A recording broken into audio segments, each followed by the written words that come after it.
ភាសាខ្មែរថ្នាក់ទី6មេរៀនទី8ជំនឿនិងសាសនាបុណ្យតាមជំនឿព្រះពុទ្ធសាសនា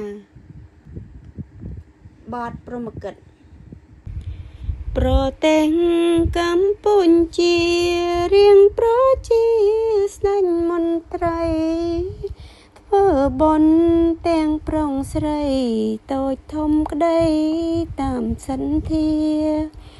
បុណ្យតាមពុទ្ធសាសនាមានបុណ្យផ្ការួមសាមគ្គីកសាងគុណវិហារ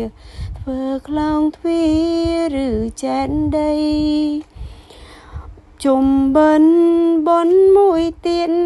ខំក្មៃគ្មានហើយលោកលៃកាន់បិណ្ឌទាំងប្រុងស្រីជាទ្រឹស្ដីពុទ្ធសាសនាជាបុណ្យជូនកងសលជូនមៀងផលដល់ដូនតាដែលបានសូនសង្ខារចាក់លោកកាតទួលយកឯបុណ្យចូលឆ្នាំថ្មីនាំសេរីសួស្ដីមកនាំគ្នាបោះជុំរងហើយរត់រកក្រៀមផ្កាភ្ញីផ្លែឈើសែនទេវតាថែមលូស្លានិងវារីចង្ហាន់